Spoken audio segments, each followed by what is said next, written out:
গীবত, যার অর্থ হল পরনিন্দা অথবা পরচর্চা করা। গীবত পৃথিবীর সবচাইতে ঘৃণ্য এবং জঘন্যতম পাপ, কারণ এই গীবতের কারণে মানুষের মধ্য থেকে বিশ্বাস উঠে যায়। এমনকি মুহূর্তের মধ্যে একটি সুন্দর সম্পর্ককে শেষ করে দিতে পারে গীবত। তাই ইসলামের দৃষ্টিতে গীবতকে মৃত ভাইয়ের মাংস খাওয়ার সঙ্গে তুলনা করা হয়েছে। এটা তো আমরা সকলেই জানি যে পরকালে আমাদেরকে প্রতিটি পাপের শাস্তি পেতে হবে। কিন্তু কি হবে যদি আমাদের পাপের শাস্তি দুনিয়াতেই দেয়া হয়, এমনকি আমাদের উপর নেমে আসে ভয়ানক আযাব? তাহলে এর পরিণতি কি হতে পারে? বলছিলাম 2021 সালে রিলিজ হওয়া গিবা মুভিটির কথা। এটি মূলত একটি ইন্দোনেশিয়ান হরর মুভি। তাহলে চলুন শুরু করা যাক গিবা মুভিটির এক্সপ্লেনেশন। তো গল্পটি শুরু হয় একটি কলেজ ক্যাম্পাসে, যেখানে কয়েকজন স্টুডেন্ট বসেছিল। তারা এখানে বসে তাদের কলেজের ম্যাগাজিনের ব্যাপারে কথা বলছিল। তারা আলাদা আলাদা গল্প এবং আলাদা আলাদা ম্যাগাজিনের ব্যাপারে ডিসকাস করছে। আসলে তারা সবাই মিলে তাদের এবারের ম্যাগাজিনটি একটু ভিন্নধর্মী করতে চাইছিল। তো তারা এখানে চিন্তা করে এবারের ম্যাগাজিনটি তারা একটি সত্য ঘটনার উপর লিখবে। তারা ছিল মোট 6 জন বন্ধু, আর এই 6 জন মিলে বাস্তব ঘটনার উপর একটি ম্যাগাজিন তৈরি করতে চাচ্ছিল। তো তাদের মধ্যে আরগা হলো ম্যাগাজিনটির চিফ এডিটর, আর বাকিরা ছিল তার সহকারী। তারা হলো ফার্লি, উলফা, ইয়োলা এবং রেনো। তবে তাদের সার্কেলে উক্তা নামক একজন মেয়ে ছিল, আর তারও এই ম্যাগাজিনটিতে কাজ করার কথা। কিন্তু গত 12 দিন যাবৎ সে অনেক অসুস্থ, যার ফলে সে ম্যাগাজিনের কাজ থেকে সরে গিয়েছে। ওক্তা এবং তার বন্ধুরা আসলে তাদের কলেজের একজন প্রফেসর এবং একজন স্টুডেন্টের অবৈধ সম্পর্কের ব্যাপারে ম্যাগাজিন লিখছিল। আর এটা ছিল একদম বাস্তব এবং সত্য ঘটনা, যেটা গত বছরই তাদের কলেজে ঘটেছিল। তো ইয়োলা এখানে ম্যাগাজিনটিকে পাবলিশ করে দিতে বলে, কিন্তু আরগা তাদেরকে এমনটা করতে নিষেধ করে, কারণ এতে করে সেই প্রফেসর এবং মেয়েটির বদনাম হয়ে যাবে। আর জেনে শুনে এমনটা করা কোনো ভালো কাজ নয়। তাই আরগা একটি আলাদা ম্যাগাজিনের উপর কাজ করতে চাইছিল। তো আরগা এখানে সবাইকে এই ব্যাপারটি খুলে বলে। কিছুক্ষণ পর তাদের বন্ধু রেনো তাদের সবার জন্য খাবার অর্ডার করে, আর সঙ্গে সঙ্গে তাদের খাবার চলেও আসে। তবে এই সমস্ত খাবারগুলো ননভেজ ছিল, অর্থাৎ খাবারগুলো ছিল শুধু মাছ আর মাংস। কিন্তু তাদের মধ্যে ফার্লি ছিল একজন পিওর ভেজিটেরিয়ান, অর্থাৎ সে মাছ মাংস খায় না, সে শুধুমাত্র শাকসবজি খায়। তাই রেনোর অর্ডার করা খাবার ফার্লি খেতে পারে না। আগে এতে রেনোর উপর অনেক রেগে যায়, কারণ তারা সবাই খুব ভালো করেই জানে যে ফার্লি একজন পিওর ভেজিটেরিয়ান। তারপরও রেনো জেনে শুনে ননভেজ খাবার অর্ডার করেছে। সে চাইলেই তো ফার্লির জন্য আলাদা খাবার অর্ডার করতে পারত, কিন্তু সে এটা করেনি। আর এই কারণেই আরগা রেনোর উপর একটু রেগে যায়। তাছাড়া আরগা আসলে ফার্লিকে ভালোবাসে, কিন্তু সে এটা তাকে কখনো বলতে পারেনি। তাই আরগা সবসময় ফার্লির খেয়াল রাখে। তো তাদের সেখানে কাজ শেষ হয়ে যাওয়ার পর সবাই সবার বাড়িতে চলে যায়। ফার্লিও তার বাড়িতে চলে যাচ্ছিল, কিন্তু ঠিক তখনই আরগা তাকে ডাকে। আর সে ফার্লিকে বলে, তুমি কি আমার সঙ্গে আমাদের বাড়িতে আসবে? তাহলে আমরা দুজন মিলে স্টোরির কাজটা একটু এগিয়ে রাখতে পারতাম। কিন্তু ফার্লি তাকে জানায় যে বেশ কিছুদিন ধরে তার বাবা অসুস্থ, তাই আজকে তার বাবাকে হসপিটালে নিয়ে যেতে হবে, যার ফলে সে আজ তার সঙ্গে যেতে পারবে না। এরপর ফার্লি তার বাড়িতে যাওয়ার আগে উলফার সঙ্গে তার আরেকজন বান্ধবী ওক্তার হোস্টেলে আসে, কারণ ওক্তা প্রায় 12 দিন ধরে কলেজে আসে না, তাই তারা তাকে একটু দেখতে এসেছে। তবে উলফা এবং ওক্তা কিন্তু একই হোস্টেলে থাকে। এখানে এসে প্রথমেই ফার্লিদের সঙ্গে হোস্টেলের মালিক ম্যাংয়ের দেখা হয়। ম্যাং তখন ফার্লিদেরকে জানায় বেশ কয়েকদিন ধরেই ওক্তা তার রুমে বন্দী হয়ে আছে, আর সে কোনো এক অজানা কারণে বারবার চিৎকার করে উঠছে। একথা শুনে ফার্লি এবং উলফা তাড়াতাড়ি করে ওক্তার রুমের সামনে যায়, আর তারা ওক্তার দরজায় নক করতে থাকে। কিছুক্ষণ পর দরজাটি নিজে থেকেই খুলে যায়। ফার্লি তখন ওক্তার রুমের মধ্যে চলে যায়, আর ফার্লি এখানে অনুভব করে যে ওক্তার রুমটি তুলনামূলকভাবে অনেক ঠান্ডা হয়ে আছে। কিন্তু এখন তো গরমকাল চলছে, তার উপর আবার ওক্তার রুমে এসিও নেই, তাহলে তো এখানে এতটা ঠান্ডা থাকার কথা না। ঠিক তখনই ফার্লি সেখানকার একটি কোনায় তার বান্ধবী ওক্তাকে দেখতে পায়। ওক্তা এখানে জড়সড় হয়ে ভয়ে কাঁপছিল। তখন ফার্লি তার কাছে এসে বলে, তোমার কি হয়েছে ওক্তা? কিছুদিন আগেই তো তুমি একদম ঠিকঠাকই ছিলে, কিন্তু হঠাৎ করেই তোমার কি হয়ে গেল? ওক্তা তখন ফার্লিকে জানায় বেশ কয়েকদিন ধরেই সে একজন বৃদ্ধ মহিলাকে দেখতে পায়, যে কিনা সবসময় তার চারিপাশে ঘুরে বেড়াচ্ছে। এরপর ওক্তা ভয়ে ভয়ে ফার্লিকে তার টেবিলে রাখা একটি এনভেলপ দেখায়, আর সে ফার্লিকে বলে, এই এনভেলপটি তুমি আরগাকে দিয়ে দিও, এটার জন্যই আমার সাথে এসব কিছু ঘটছে। ফার্লি তখন এনভেলপটি চেক করে আর সে দেখতে পায় এটা তো তাদের সেই ম্যাগাজিনটির এনভেলপ, যেটা তাদের প্রত্যেকের কাছেই রয়েছে। অর্থাৎ এটা হলো সেই প্রফেসর এবং স্টুডেন্টের গল্পটি। ফার্লি তখন ওকটাকে এই এনভেলপটির ব্যাপারে জিজ্ঞাসা করতে যায়, কিন্তু ঠিক তখনই ওকটা চিৎকার করে ওঠে আর বলে, দয়া করে আমার সামনে এসব ব্যাপারে কোনো কথা বলো না, এতে আমার অনেক ক্ষতি হয়ে যাবে। ফার্লি তখন কিছু না বলে সেই এনভেলপটি নিয়ে সেখান থেকে চলে যায়। পরের দিন ছিল ঈদুল আজহার দিন। সকালবেলা মসজিদে নামাজ শেষে মসজিদের একজন ইমাম সকলকে কিছু হাদিস শোনাচ্ছিলেন, আর এখানে ফার্লি এবং তার সমস্ত বন্ধুরা উপস্থিত ছিল। তারা সবাই মিলে খুব মনোযোগ সহকারে ইমাম সাহেবের কথা শুনছিল, কিন্তু সেখানে বসে কয়েকজন ছেলেরা মিলে অন্য আরেকটি ছেলের ব্যাপারে কিছু কথা বলছিল। তারা ছেলেটির নামে অনেক আজে বাজে কথা বলে মজা করছিল।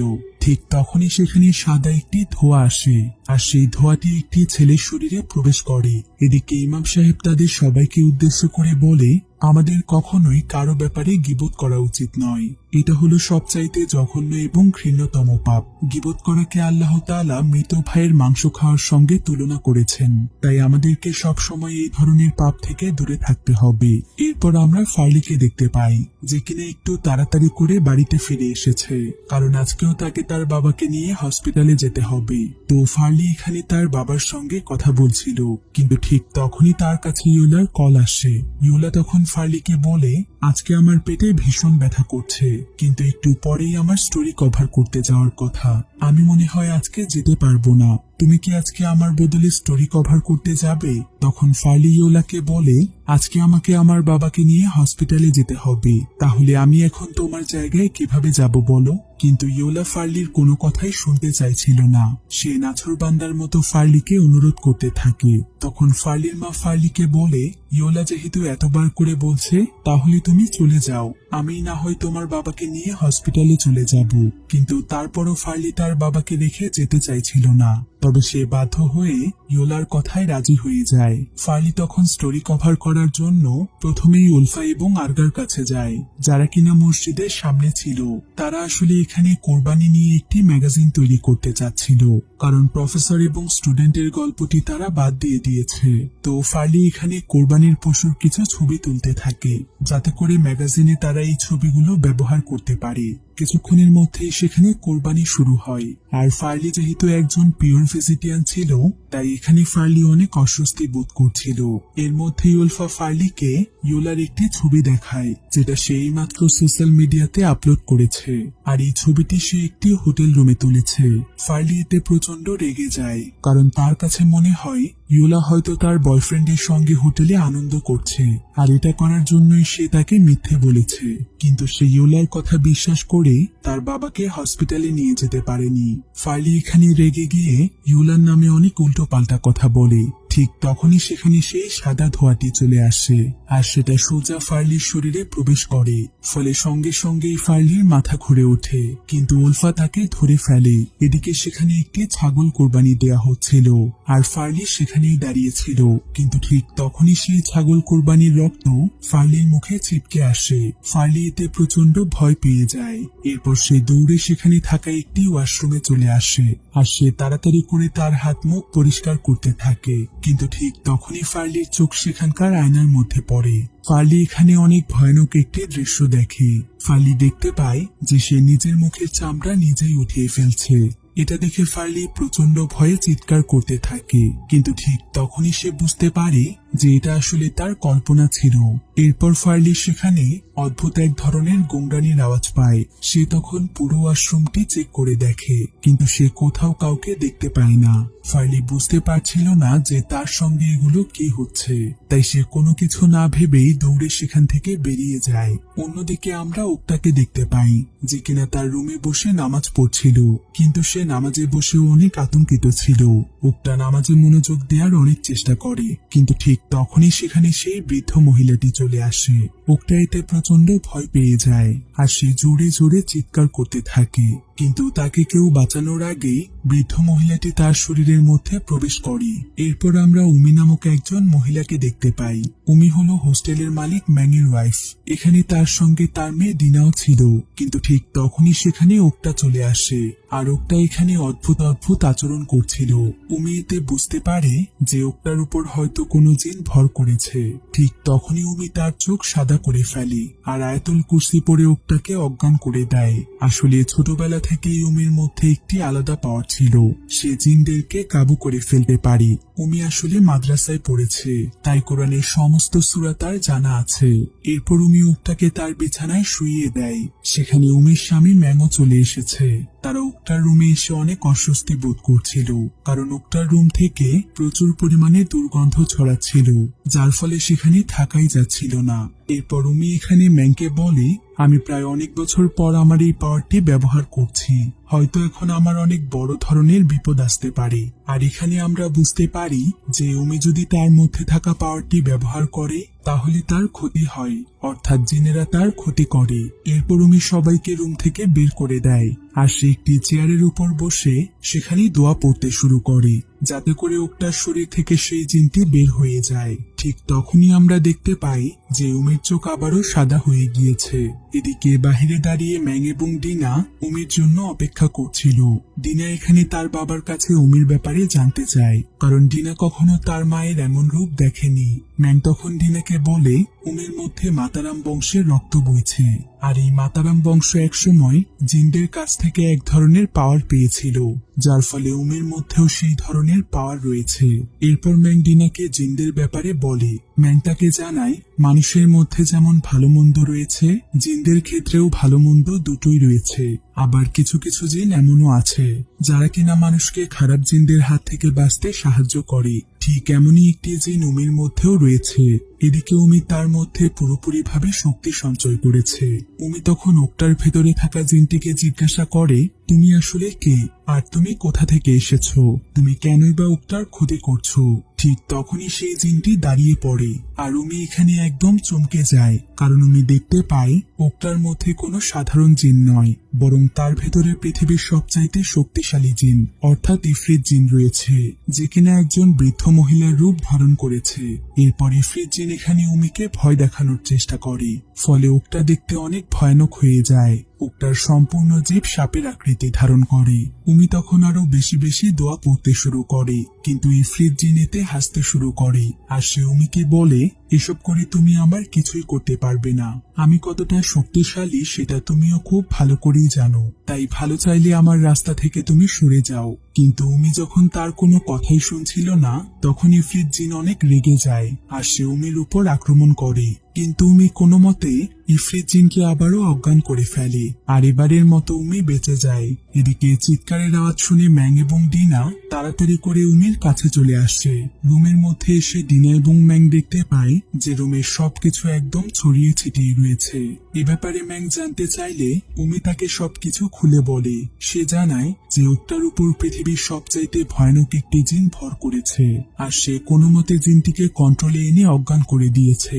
অন্যদিকে আমরা ফার্লিকে দেখতে পাই। ফার্লির মা ফার্লির বাবাকে নিয়ে হসপিটাল থেকে বাড়িতে ফিরে এসেছে, কিন্তু বাড়িতে আসার সময় তাদের দুজনের ছোটখাটো একটা অ্যাক্সিডেন্ট হয়ে যায়, যার ফলে ফার্লির মা তার পায়ে কিছুটা আঘাত পায়, কিন্তু ফার্লি এতে অনেক ঘাবড়ে যায় আর সে তাড়াতাড়ি করে তার মায়ের পায়ে মেডিসিন লাগিয়ে দেয়। তবে ফার্লির কাছে মনে হচ্ছিল যে ইয়োলার জন্যই এসব কিছু হয়েছে, কারণ ইয়োলার জন্যই সে তার বাবার সঙ্গে যেতে পারেনি, যার ফলে তার মায়ের আঘাত পেতে হয়েছে।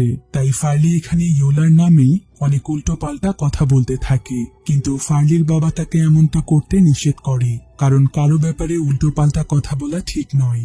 এরপর রাতের বেলা ফার্লি ওকটাকে দেখতে তার হোস্টেলে আসে, আর হোস্টেলে এসে ফার্লি দেখতে পায় ওকটার কাছে ওকটার বাবা এসেছে আর সে আজকে ওকটাকে তার সঙ্গে নিয়ে যাবে, কারণ ওকটার কন্ডিশন খুব একটা ভালো না, ওকটা মানসিকভাবে অনেক ভেঙে পড়েছে। এরপর ওকটা ফার্লি এবং সেখানকার সকলের কাছ থেকে বিদায় নেয় আর সে তার বাবার সঙ্গে তার বাড়িতে চলে যায়। তো ওকটার চলে যাওয়ার পর উমি এখানে ফার্লি, উলফা এবং ডিনাকে কিছু কথা বলে। সে বলে, এখন থেকেই তোমাদের সাবধান হয়ে যাওয়া উচিত, তোমাদেরকে ঠিকমতো পর্দা এবং নামাজ আদায় করতে হবে, এমনকি সমস্ত পাপ কাজ থেকে দূরে থাকতে হবে, তা না হলে তোমাদের পরিণতিও ওকটার মতোই হবে। ফার্লি তখন জানতে চায় যে ওকটার আসলে কি হয়েছে, কিন্তু উমি তাদেরকে তেমন কিছুই বলে না। সে শুধু তাদেরকে নামাজ পড়ে ওকটার জন্য দোয়া করতে বলে। এরপর ফার্লি, উলফা এবং ডিনা সেখান থেকে চলে যায়। ব্যাং তখন উমিকে জিজ্ঞাসা করে, তুমি ওদেরকে ওকটার ব্যাপারে কেন বললে না? উমি বলে, ওরা এতে ভয় পেতে পারে, তাছাড়া ওদের ওকটার ব্যাপারে না জানলেও চলবে। ওদের এখন উচিত ঠিক মতো নামাজ আদায় করা আর সব সময় আল্লাহকে স্মরণ করা, তাহলেই ওরা সমস্ত বিপদ থেকে রক্ষা পাবে। এরপর পরের দিন সকালে ফার্লি কলেজে আসে, আর এখানে তার সঙ্গে ইয়োলার দেখা হয়। ফার্লি তো এমনিতেই ইয়োলার উপর অনেক রেগেছিল, তার উপর ইয়োলা যখন তার সঙ্গে কথা বলতে আসে, সঙ্গে সঙ্গে ফার্লি তার উপর চেঁচিয়ে ওঠে। সে বলে, তুমি আমাকে মিথ্যে বলেছ, আর তোমার জন্যই আমি আমার বাবার সঙ্গে হসপিটালে যেতে পারিনি, যার ফলে তাদের দুজনের অ্যাক্সিডেন্ট হয়েছে। তুমি আমাকে তোমার কাজে ব্যবহার করেছ। একথা শুনে ইয়োলাও অনেক রেগে যায়। ফলে তাদের দুজনের মধ্যে এখানে প্রচুর পরিমাণে ঝগড়া শুরু হয়। ঝগড়ার এক পর্যায়ে কলেজের সবার সামনে ফার্লি ইয়োলাকে বলে, তোমার লজ্জা করলো না ঈদের দিন নামাজ না পড়ে সারাদিন হোটেলে তোমার বয়ফ্রেন্ডের সঙ্গে সময় কাটাতে? আর এটার জন্য তুমি আমার সঙ্গে অসুস্থতার নাটক করেছো। একথা শুনে ইয়োলা অনেক অবাক হয়ে যায়, যেন সে এ ব্যাপারে কিছুই জানে না। এদিকে এসব কথা বলে ফার্লি সেখান থেকে চলে যায়, কিন্তু ইয়োলার ব্যাপারে এই কথাগুলো কলেজে সবাই শুনেছে, যার ফলে সকলেই তাকে নিয়ে মজা করতে থাকে। ইয়োলা এতে প্রচন্ড লজ্জা এবং অপমান বোধ করে, আর সে কাঁদতে কাঁদতে দৌড়ে মিটিং রুমে চলে যায়। এখানে এসে সে প্রচুর পরিমাণে কান্না করতে থাকে, কারণ সে আজ কলেজের সকলের কাছে অনেক ছোট হয়ে গিয়েছে। ঠিক তখনই সেখানে রেনো চলে আসে, আর সে ইয়োলাকে বলে, কি হয়েছে তোমার? তুমি এখানে বসে এভাবে কাঁদছো কেন? ইয়োলা তখন রেনোকে ফার্লির ব্যাপারে সবকিছু খুলে বলে। সে বলে, ফার্লির জন্যই আজকে সে কলেজের সকলের কাছে ছোট হয়ে গিয়েছে। কিন্তু রেনো তাকে বোঝানোর চেষ্টা করে। রেনো বলে, ফার্লি তোমাকে ভুল বুঝেছে, তাই সে রাগের মাথায় তোমাকে এসব কথা বলেছে। কিন্তু আমি নিশ্চিত ফার্লি তোমাকে কলেজের কারো সামনেই ছোট করতে চায়নি, হয়তো এটা রাগের মাথায় হয়ে গিয়েছে। আমরা সবাই তো অনেক বছরের বন্ধু, তুমিও তো ফার্লিকে খুব ভালো করেই জানো, ও তো এরকম মেয়ে নয়। ইয়োলা তখন বলে, তুমি ওর ব্যাপারে কিছুই জানো না। ও নিজেকে অনেক বড় মনে করে, ওর মনের ভেতরটা হিংসে এবং অহংকার দিয়ে ভরা। এমনকি ও তোমাকেও পছন্দ করে না, ও শুধু উপর দিয়ে আমাদেরকে ভালোবাসা দেখায়। কথাগুলো শুনে রেনোর অনেক খারাপ লাগে, কারণ সে ফার্লিকে এতদিন অনেক ভালো জানতো। এরপর রেনো ইয়োলাকে একটি ফাইল দেয়, আর এই ফাইলটির মধ্যে সেই প্রফেসর এবং স্টুডেন্টের গল্পটি রয়েছে। ফাইলটি দিয়ে রেনো সেখান থেকে চলে যায়। এদিকে ইয়োলা এখানে বসে বসে সেই গল্পটি পড়তে শুরু করে, কিন্তু ঠিক তখনই সেখানে সেই সাদা ধোঁয়াটি চলে আসে, আর সেটা ইয়োলার শরীরেও প্রবেশ করে। অন্যদিকে ফার্লি তার বন্ধুদের সাথে ক্লাস করছিল, কিন্তু ঠিক তখনই তাকে কেউ পেছন থেকে নাম ধরে ডাকে। তবে ফার্লি যখন পেছনে তাকায়, তখন সে পেছনে কাউকেই দেখতে পায় না। তাই ফার্লির কাছে মনে হয় সে হয়তো ভুল শুনেছে, তাই সে ক্লাসে আবারও মনোযোগ দেয়। ঠিক তখনই আবারও কেউ তাকে নাম ধরে ডাকে, কিন্তু ফার্লি এবারও কাউকে দেখতে পায় না। আর এমনটা ফার্লির সঙ্গে বারবার ঘটতে থাকে। তখন ফার্লির কাছে মনে হয় যে কেউ হয়তো তার সঙ্গে মজা করছে। এদিকে ঠিক তখনই ক্লাস টিচার ফার্লি এবং ইয়োলার ব্যাপারে কিছু কথা বলে। আসলে টিচারের কানেও তাদের ঝগড়ার ব্যাপারটি পৌঁছে গিয়েছে। তাই টিচার এখানে ফার্লিকে উদ্দেশ্য করে বলে, প্রত্যেকটি মানুষেরই আলাদা একটা লাইফ আছে, আর মানুষ তার লাইফে বিভিন্ন ধরনের কাজ করে থাকে। কখনো কখনো মানুষ আবার ভুলও করে ফেলে, তবে তাই বলে মানুষের করা ভুলগুলো আমরা কখনো বাহিরের মানুষের সামনে তুলে ধরতে পারি না, বরং আমাদের উচিত মানুষের করা ভুল ত্রুটিগুলোকে গোপন করা। তাহলে আল্লাহ আমাদের ভুলগুলোকে গোপন করবে, এর ফলে পরকালে আমরা মুক্তিও পেয়ে যেতে পারি। ক্লাস টিচার কথাগুলো ফার্লিকে বলছিল, আর ফার্লিও ব্যাপারটা খুব ভালোভাবেই বুঝতে পারে। আজকে তো এমনিতেই ফার্লির মন ভালো নেই, তার উপর আবার টিচারের কথাগুলো সে সহ্য করতে পারছিল না। তাই ফার্লি এখানে ক্লাস টিচারের সঙ্গে তর্ক শুরু করে দেয়। ফলে ক্লাস টিচার অনেক রেগে গিয়ে ফার্লিকে ক্লাস থেকে বের করে দেয়। তো ফার্লি এখানে ক্লাসরুমের সামনেই দাঁড়িয়ে ছিল, কিন্তু ঠিক তখনই ফার্লির কাছে উলফা এবং ডিনা আসে। উলফা এখানে ফার্লিকে বলে, কি ব্যাপার ফার্লি, কতক্ষণ যাবত তোমাকে ফোন দিয়ে যাচ্ছি, তুমি আমার ফোন রিসিভ না করে এখানে চুপচাপ দাঁড়িয়ে আছো? আমি সেই তখন থেকেই তোমাকে পুরো কলেজে খুঁজে খুঁজে বেড়াচ্ছি। এ কথা শুনে ফার্লি অনেক অবাক হয়ে যায়, কারণ একটু আগেই তো তারা একসঙ্গে ক্লাস করছিল, তাহলে তারা তাকে ফোন দিতে যাবে কেন? তাই ফার্লি এখানে উলফার কথা বিশ্বাস করতে পারছিল না। উলফা তখন ফার্লিকে তার ফোন চেক করতে বলে, কারণ ফোন চেক করলেই সবকিছু ক্লিয়ার হয়ে যাবে। কিন্তু ফার্লি যখন তার ফোনটি চেক করতে যায়, তখন তার মনে পড়ে যে সে তার ফোনটি ক্লাসরুমেই রেখে এসেছে। তাই ফার্লি সেখানে তার ফোনটি আনতে যায়, কিন্তু এখানে এসে ফার্লি আটকে ওঠে, কারণ সে দেখতে পায় তখন সে যেখানে ক্লাস করছিল সেটা আসলে কোনো ক্লাসরুম ছিলই না, বরং এটা হলো তাদের কলেজের একটি পরিত্যক্ত রুম, যেটা প্রায় কয়েক মাস ধরেই ফাঁকা পড়ে আছে। এরপর ফার্লি যখন পেছনে তাকায়, তখন সে সেখানে উলফা এবং ডিনাকেও দেখতে পায় না, এমনকি পুরো কলেজ একদম ফাঁকা হয়ে গিয়েছে। ফার্লি এতে প্রচন্ড ভয় পেয়ে যায়। তারপরও সে কোনো মতে ভয়ে ভয়ে সেই রুমটিতে তার ফোনটি আনতে যায়, কিন্তু যখনই সে তার ফোনটি হাতে নেয়, ঠিক তখনই সে তার ফোনের মধ্যে সেই বৃদ্ধ মহিলাটিকে দেখতে পায়, অর্থাৎ তার ফোনটিতে ইফরিত জিনের ছবি ভেসে ওঠে। ফার্লি এতে আরো বেশি ভয় পেয়ে যায়, কিন্তু ঠিক তখনই ছবিটি চেঞ্জ হয়ে তার ফোনে উলফার কল আসে। উলফা এখানে ফার্লিকে বলে, আমরা সবাই ম্যাগাজিন রুমে আছি, তুমি তাড়াতাড়ি করে এখানে চলে এসো। ফার্লি তখন ভয়ে ভয়ে সেখানে চলে যায়, আর এখানে এসে ফার্লি দেখে এখানে তার সব বন্ধুরাই রয়েছে, আর তারা সবাই মিলে সেই প্রফেসর এবং স্টুডেন্টের গল্পটির ব্যাপারে কথা বলছে। ইউলা এখানে বলে গল্পটি কলেজের ম্যাগাজিনে পাবলিশ করে দিতে, কারণ সেই প্রফেসর এবং স্টুডেন্টকে যেহেতু সবাই চেনে, তাই ম্যাগাজিনটি পাবলিশ হলেই ফেমাস হয়ে যাবে। ইউলার কথায় সবাই রাজি হলেও আর্গা এখানে আপত্তি জানায়, কারণ সেই মেয়েটি প্রেগনেন্ট হয়ে গিয়েছিল, আর এটা যেহেতু সম্পূর্ণ একটি সত্য ঘটনা, তাই এই ম্যাগাজিনটি প্রকাশ করলে সবাই এই মেয়েটির ব্যাপারে সবকিছু জেনে যাবে, ফলে মেয়েটির অনেক বড় বদনাম হয়ে যাবে। তাই তারা শুধুমাত্র তাদের ম্যাগাজিনটি ফেমাস করার জন্য মেয়েটির এত বড় ক্ষতি করতে পারে না, এটা অনেক বড় একটি অন্যায়। তাই আর্গা এখানে তাদের সবাইকে অন্য একটি টপিক সাজেস্ট করে। আর্গা বলে, আমাদের এখানকার সবচাইতে বড় মাংসের বাজার থেকে আশেপাশের শহরে কোভিড-19 ছড়াচ্ছে। আমরা চাইলে এই টপিকের উপর একটি ম্যাগাজিন তৈরি করতে পারি, এতে মানুষের মধ্যে সচেতনতা বাড়বে, তাছাড়া কোনো মানুষের কোনো ক্ষতি হবে না। কিন্তু এই ম্যাগাজিনটি তৈরি করতে কিছু ইনফরমেশনের প্রয়োজন, তাই আর্গা তাদের সবাইকে নিয়ে সেই মাংসের বাজারে যেতে চায়, কিন্তু তারা প্রত্যেকেই কোনো না কোনো কাজে ব্যস্ত ছিল। তাদের মধ্যে শুধুমাত্র ফার্লি ফ্রি ছিল, তাই আর্গা এখানে ফার্লিকে তার সঙ্গে যেতে বলে। যদিও ফার্লি যেতে চাইছিল না, তবে আর্গার অনুরোধে সে রাজি হয়ে যায়। অন্যদিকে আমরা ইউলাকে দেখতে পাই। ইউলা এখানে তার কম্পিউটারের সাহায্যে সেই প্রফেসর এবং স্টুডেন্টের গল্পটিতে যেই মেয়েটি ছিল, ইউলা সেই মেয়েটির নাম এডিট করে সেখানে ফার্লির নাম বসিয়ে দেয়। এমনকি সে কারো অনুমতি না নিয়েই ম্যাগাজিনটি পাবলিশ করে দেয়। ইউলা আসলে চাইছিল কলেজের সবাই যেন ফার্লিকে ভুল বোঝে, আর পুরো কলেজে যেন ফার্লির বদনাম হয়ে যায়। অন্যদিকে আমরা ফার্লিকে দেখতে পাই। ফার্লি তার মা বাবার সাথে ডিনার করতে বসেছে, তবে সে তো একজন পিওর ভেজিটেরিয়ান, সে কখনোই শাকসবজি ছাড়া ভাত খায় না, আর আজকে সে কিনা মাংস খাচ্ছে। তাই ফার্লির বাবা কিছুটা অবাক হয়ে যায়, আর সে ফার্লিকে বলে, কি ব্যাপার ফার্লি, আজকে তুমি মাংস খাচ্ছ যে? একথা শুনে ফার্লি চমকে উঠে, আর সে দেখতে পায় সে তো সত্যি সত্যিই মাংস খাচ্ছে। ফার্লি তখন দৌড়ে তার ওয়াশরুমে বমি করতে যায়, কিন্তু সে দেখতে পায় তার মুখ থেকে অনেকগুলো পোকা বের হয়ে এসেছে। এটা দেখে ফার্লি আরো বেশি ভয় পেয়ে যায়, আর সে ভয়ে তার মাকে চেপে ধরে, কিন্তু তার মা এখানে কিছুই বুঝতে পারছিল না যে হঠাৎ করে ফার্লির কি হয়েছে। এরপর পরের দিন সকালে ফার্লি কিছুটা স্বাভাবিক হলে সে আর্গার সঙ্গে সেই মাংসের বাজারে আসে, আর এখানে এসে তারা দেখতে পায় এই বাজারটিতে ইলিগেল সব প্রাণীর মাংস বিক্রি করা হচ্ছে, যেমন কুকুর, বিড়াল এবং আরো অনেক প্রাণী। আর এই প্রাণীগুলোর এমন করুণ পরিণতি দেখে ফার্লি অনেক কষ্ট পাচ্ছিল, কিন্তু ঠিক তখনই সেখানে থাকা একজন ব্যক্তি একটি কুকুরকে নির্মমভাবে হত্যা করছিল। এটা দেখে ফার্লি ভয়ে চিৎকার করে ওঠে, আর সে সেই ব্যক্তিকে থামানোর চেষ্টা করে, কিন্তু সেই ব্যক্তি তার কোনো কথাই শোনে না। সে পিটিয়ে পিটিয়ে কুকুরটিকে হত্যা করে ফেলে।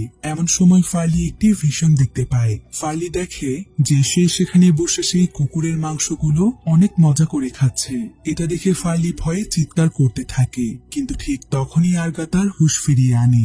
ফার্লি এখানে প্রচুর পরিমাণে ভয় পেয়ে গিয়েছিল, তাই সে দৌড়ে সেই বাজারের বাহিরে চলে আসে। তবে আর্গা এখানে ফার্লিকে বুঝিয়ে শান্ত করে। এরপর পরের দিন সকালে ফার্লি যখন কলেজে আসে, তখন কলেজের প্রায় সকলেই ফার্লির দিকে কেমন যেন অদ্ভুতভাবে দেখছিল। এমনকি ফার্লিকে কলেজের কয়েকজন ছেলে অনেক খারাপ কিছু ইঙ্গিত করে কথা বলে। আর্গা এতে প্রচন্ড রেগে যায়, ফলে তাদের সঙ্গে কলেজে আর্গার ঝামেলা শুরু হয়। অন্যদিকে ইউলা এসব দেখে খুব খুশি হচ্ছিল, কারণ ইউলা তো এটাই চাইছিল যে কলেজে ফার্লির বদনাম হয়ে যাক। আর ইউলার পাবলিশ করা ম্যাগাজিনের কারণেই ফার্লিকে এখন কলেজে সবাই খারাপ নজরে দেখছে। এদিকে কিছুক্ষণের মধ্যে ফার্লি এবং আর্গা জানতে পারে যে ইউলা কারো কাছ থেকে অনুমতি না নিয়েই সেই প্রফেসর এবং স্টুডেন্টের ম্যাগাজিনটি পাবলিশ করে দিয়েছে। এমনকি সে ম্যাগাজিনটিতে মেয়েটির বদলে এডিট করে সেখানে ফার্লির নাম বসিয়ে দিয়েছে, যার ফলে কলেজের সবাই ফার্লিকে খারাপ ভাবছে। তাই সঙ্গে সঙ্গেই আর্গা ইউলাকে অনেক কথা শোনায়, কিন্তু ইউলার এতে কোনো কিছুই যায় আসে না। ঠিক তখনই ইউলা একটি ভিশন দেখতে পায়। ইউলা দেখে আর্গা তাকে সসেস খেতে দিয়েছে। ইউলা তখন অনেক মজা করে সসেস গুলোকে কেটে কেটে খাচ্ছিল, কিন্তু ইউলা এখানে আসলে কোনো সসেসই খাচ্ছিল না, বরং সে তার নিজের হাতের আঙুল কেটে খেয়ে ফেলেছে। ফার্লি এবং আর্গা তখন সেখানে দৌড়ে আসে, আর ঠিক তখনই ইউলার হুঁশও ফিরে আসে, কিন্তু অতিরিক্ত ব্লিডিং হওয়ার কারণে ইউলা সেখানে অজ্ঞান হয়ে যায়। এরপর ফার্লি এবং আর্গা তাড়াতাড়ি করে ইউলাকে হসপিটালে পাঠানোর ব্যবস্থা করে। এরপর ফার্লি তার বান্ধবী ওকটার সঙ্গে দেখা করে, কারণ ফার্লির কাছে মনে হচ্ছিল যে ওকটাই হয়তো এই বিষয়ে তাকে কিছু বলতে পারবে। তো ওকটা এখানে ফার্লিকে জানায় তারা সবাই মিলে যেই ম্যাগাজিনটি তৈরি করেছে সেই ম্যাগাজিনের গল্পটি পুরোপুরি সত্য হলেও ওকটা নিজে থেকেই সেই ম্যাগাজিনটিতে মেয়েটির ব্যাপারে আরো খারাপ কিছু অ্যাড করেছে, যাতে করে তাদের ম্যাগাজিনটি পাবলিসিটি পায়। কিন্তু এইসব বিষয় যখন সেই মেয়েটি জানতে পারে তখন সেই মেয়েটি প্রেগনেন্ট ছিল, আর সেই প্রফেসর মেয়েটিকে কিছুদিনের মধ্যেই বিয়ে করতে চেয়েছিল। তবে ম্যাগাজিনটি পাবলিশড হয়ে যাওয়ার ভয়ে তার আগেই মেয়েটি অ্যাবর্শন করে ফেলে, আর তখন থেকেই ইফরিত জিন ওকটার পিছু নিয়েছে, আর তার সঙ্গে সব সময় ভয়ানক সব ঘটনা ঘটে চলছে। কথাগুলো বলতে বলতে ওকটা আটকে ওঠে, আর সে তাড়াতাড়ি করে এখান থেকে চলে যায়। ঠিক তখনই ফার্লির কাছে আর্গার ফোন আসে। আর্গা এখানে ফার্লিকে জানায় ইউলা হসপিটাল থেকে পালিয়ে গিয়েছে, আর সে নাকি পজেসড হয়ে গিয়েছিল। এ কথা শুনে ফার্লি অনেক ভয় পেয়ে যায়। এরপর সে উলফা এবং ডিনাকে নিয়ে উমির কাছে চলে আসে। উমি এখানে তাদের সবাইকে সমস্ত ঘটনা খুলে বলে। উমি বলে ফার্লি, ইউলা এবং ওকটা অনেক জঘন্যতম একটি পাপ করেছে। তারা তিনজনই গীবত করেছে, যার ফলে তাদের তিনজনের সঙ্গেই ইফরিত জিন এসব কিছু করেই চলছে। গীবত আসলে অনেক ভয়ানক একটি পাপ, আর এই গীবতকে হত্যার চাইতেও অনেক ভয়ানক একটি পাপ হিসেবে গণ্য করা হয়, কারণ হত্যা করতেও তো মানুষের স্থান, কাল, অস্ত্র এই সবকিছুই প্রয়োজন। কিন্তু গীবত যে কোনো জায়গাতেই হয়ে যেতে পারে। গীবত করতে শুধুমাত্র মানুষের মুখের কথাই যথেষ্ট। গীবত মানুষের বিশ্বাসে আঘাত করে, যার ফলে এক মুহূর্তেই একজন মানুষ আরেকজন মানুষের শত্রু হয়ে যায়, একটা ভালো সম্পর্ক নষ্ট হয়ে যায়। তাই গীবতকারী ব্যক্তির উপর থেকে আল্লাহর রহমত উঠে যায়, যার ফলে ইফরিত জিনের মতো খারাপ জিনেরা তাদের পিছু নিতে পারে। আর এটাই তাদের তিনজনের সঙ্গেই ঘটেছে। ইফরিত জিন তাদের পিছু নিয়েছে, আর ইফরিত জিনি তাদের তিনজনকে এভাবে ভয় দেখাচ্ছে। এরপর ফার্লি এখানে তার ভুল বুঝতে পারে। এরপর রাতের বেলা ফার্লি তার বাড়িতে এসে ইন্টারনেটে ইফরিত জিনের ব্যাপারে সার্চ করে, আর সে এখানে ইফরিত জিনের ব্যাপারে অনেক তথ্য পায়। কিছুক্ষণ পর ফার্লি ফ্রেশ হওয়ার জন্য ওয়াশরুমে যায়। তবে ওয়াশরুমে এসে সে দেখতে পায় ওয়াশরুমের পটটিতে এক ধরনের তরল পদার্থ ফুটছে। তখনই সেই তরল পদার্থটি ফার্লির মুখে ছিটকে আসে। ফার্লি এতে প্রচন্ড ভয় পেয়ে যায়। এমন সময় ফার্লি লক্ষ্য করে সে সেই মাংসের বাজারে চলে এসেছে, আর এই বাজারটিতে এখন একজন মানুষও ছিল না। চারিদিকে একদম নিস্তব্ধ ছিল। ফার্লি ভয়ে ভয়ে সামনের দিকে এগিয়ে যায়। ঠিক তখনই ফার্লি সেখানে একজন মহিলাকে দেখতে পায়, আর এই মহিলাটি দেখতে অনেক ভয়ানক ছিল। ফার্লি তখন চিৎকার করে সেখান থেকে পালিয়ে যায়। আর এখানে এসে ফার্লি দেখে যে তার মাকে একটি খাঁচার মধ্যে বন্দি করে রাখা হয়েছে। অন্যদিকে আমরা ওকটাকে দেখতে পাই, যে কিনা হোস্টেলের মালিক ম্যাংয়ের কাছে এসেছে। ওকটা এখানে ম্যাংকে জানায় যে ফার্লির অনেক বড় ধরনের বিপদ আসতে চলেছে। ম্যাং তখন কথাটি উমিকে জানাতে যায়, কিন্তু তখনই ওকটা পজেসড হয়ে ম্যাংকে সেখানে ভয় দেখাতে শুরু করে, এমনকি সে ম্যাংকে মেরে ফেলে। ঠিক তখনই ম্যাংয়ের ঘুম ভেঙে যায়, অর্থাৎ এটা তার স্বপ্ন ছিল। এরপর ম্যাং উমিকে সমস্ত ঘটনা খুলে বলে। এদিকে ফার্লি যখন তার মাকে খাঁচা থেকে বের করে, ঠিক তখনই তার মা ইফরিত জিনে পরিণত হয়ে যায়, অর্থাৎ ইফরিত জিন তার মায়ের রূপ ধারণ করেছিল। ফার্লি এখানে প্রচন্ড ভয়ে চিৎকার করতে থাকে, আর ঠিক তখনই তার ঘুম ভেঙে যায়। অর্থাৎ ফার্লিও এতক্ষণ স্বপ্ন দেখছিল, কিন্তু এমন সময় ফার্লির কাছে ইয়োলা চলে আসে। আর ইয়োলা যেহেতু পজেস ছিল, তাই ইয়োলাকে দেখে ফার্লি অনেক ভয় পেয়ে যায়। এদিকে ইয়োলা এখানে ফার্লিকে মেরে ফেলতে চাইছিল, কিন্তু ফার্লি কোনো মতে সেখান থেকে দৌড়ে পালিয়ে যায়। আর সঙ্গে সঙ্গে সে আর্গা এবং রেনোকে ফোন করে তাকে বাঁচাতে আসতে বলে। ঠিক তখনই ইয়োলা ফার্লিকে খুঁজে পেয়ে যায়। আর ফার্লি এখানে ইয়োলার হাত থেকে বাঁচার চেষ্টা করে। এক পর্যায়ে দেখা যায় ইয়োলা ফার্লিকে মারতেই যাচ্ছিল, কিন্তু ঠিক তখনই সেখানে রেনো চলে আসে। আর সে সঙ্গে সঙ্গে ইয়োলাকে মেরে অজ্ঞান করে ফেলে। ততক্ষণে আর্গা সবাইকে নিয়ে এখানে চলে আসে। তাদের সঙ্গে এখানে উমিও ছিল। ফলে সঙ্গে সঙ্গে উমি ইয়োলার কাছে এসে দোয়া পড়তে শুরু করে। কিন্তু এতে করে দেখা যায় তাদের পুরো রুমটি এক ধরনের ধোঁয়া দিয়ে ভরে গিয়েছে। আর এই ধোঁয়ার কারণে সেখানে নিঃশ্বাস নেওয়া যাচ্ছিল না। তাই তারা সকলেই সেই রুম থেকে বাহিরে চলে আসে। কিন্তু বাহিরে আসার পর তারা তাদের সঙ্গে ফার্লিকে দেখতে পাচ্ছিল না। তাই তারা সবাই মিলে ফার্লিকে খুঁজতে শুরু করে। আর কিছুক্ষণ পর তারা ফার্লিকে মাটিতে অজ্ঞান হয়ে পড়ে থাকতে দেখে। এরপর উমি যখন ফার্লির শরীর স্পর্শ করে, তখন সে একদম আঁতকে ওঠে। কারণ উমি এখানে বুঝতে পারে যে ইফরিত জিন ফার্লিকে তাদের জগতে নিয়ে গিয়েছে। আর সেখান থেকে ফার্লিকে ফিরিয়ে আনা কোনো সাধারণ বিষয় নয়। উমি তখন সেখানে থাকা সবাইকে আয়াতুল কুরসি পড়তে বলে। আর সে নিজে তার সমস্ত শক্তি কাজে লাগিয়ে তার বংশ পরম্পরায় থাকা জিনদের সাহায্যে ইফরিত জিনের জগতে চলে যায়। এদিকে ইফরিত জিন ফার্লিকে একটি রক্তের পুকুরে ডুবিয়ে রেখেছিল। আর ফার্লি এখানে ইফরিত জিনের আওয়াজ শুনতে পাচ্ছিল। ইফরিত জিন এখানে ফার্লিকে বলে, এটাই তোমার পাপের শাস্তি। তোমরা কোনো পাপ করার আগে কখনো চিন্তা করো না যে তোমাদের পরিণতি কতটা ভয়াবহ হতে পারে। এখন এটাই তোমার কর্মফল। এরপর ইফরিত জিন ফার্লিকে সেই রক্তের পুকুরে ডুবিয়ে ফেলছিল। কিন্তু ফার্লি এখানে প্রচন্ড চিৎকার করতে থাকে। আর সে বারবার তার পাপের জন্য মাপ চাইতে থাকে। কিন্তু ইফরিত জিন তার কোনো কথাই শুনছিল না। ঠিক এমন সময় সেখানে উমি চলে আসে। আর সে ফার্লিকে সেখান থেকে টেনে বের করার চেষ্টা করে। কিন্তু ইফরিত জিনের সঙ্গে সে পেরে উঠছিল না। উমি তখন বুদ্ধি করে ফার্লিকে তওবা করায়। আর সে তার সঙ্গে উমিকে সূরা নাস এবং ফালাক পড়তে বলে। এরপর উমি সূরা পড়তে শুরু করে। আর ফার্লিও যখন তার সঙ্গে সূরা পড়তে শুরু করে, ঠিক তখনই ইফরিত জিন দুর্বল হতে থাকে। উমি মন দিয়ে এখানে একের পর এক সূরা পড়ছিল, যার ফলে এক পর্যায়ে ইফরিত জিন ফার্লিকে ছাড়তে বাধ্য হয়। তাই সঙ্গে সঙ্গে উমি তাকে বাস্তব দুনিয়াতে ফিরিয়ে আনে। ফলে ওকটা ফার্লি এবং ইয়োলার উপর থেকে গিবা সরে যায়। অর্থাৎ এবারের মতো ইফরিত জিন তাদেরকে ছেড়ে দেয়। ফলে সকলের মনেই স্বস্তি ফিরে আসে।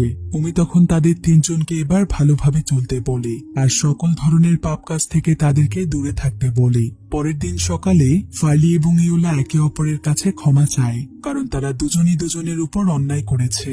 তাই তারা এখন দুজন দুজনকেই ক্ষমা করে দেয়। তবে ইয়োলা এখানে ফার্লিকে জানায় সেদিন সে ইয়োলার যেই ছবিটি দেখে রাগ করেছিল, সেটা আসলে সেদিনের ছবি ছিল না, বরং সেই ছবিটি ছিল অনেকদিন আগের ছবি। আর ফার্লি তাকে ভুল বুঝেছিল। একথা শুনে ফার্লি ইয়োলাকে জড়িয়ে ধরে। আর তারা একে অপরকে প্রমিস করে যে তারা কোনো কিছু যাচাই না করে কারো নামে কোনো ধরনের বাজে কথা বলবে না। আর তারা এখন থেকে সব সময় ইসলামের পথেই চলবে, এমনকি সকল ধরনের পাপ থেকে দূরে থাকবে। আসলে আমরা সকলেই নিজের অজান্তে গীবতের মতো ভয়াবহ পাপ করে ফেলি। এমনকি কোনো মানুষের ব্যাপারে সঠিকভাবে না জেনেই তার নামে উল্টো পাল্টা মন্তব্য করি। আর এটাও কিন্তু গীবতের অন্তর্ভুক্ত। আর এই গীবতের জন্যই মানুষের সম্মানহানি হয়। এমনকি অনেক সময় অনেক মানুষ মিথ্যে অপবাদের কারণে আত্মহত্যা পর্যন্ত করে ফেলে। ছোট্ট একটা মুখের কথায় অনেক বড় কিছু ঘটে যায়। তাই প্রত্যেকটি মানুষের গীবতের মতো ভয়াবহ পাপ থেকে দূরে থাকা উচিত।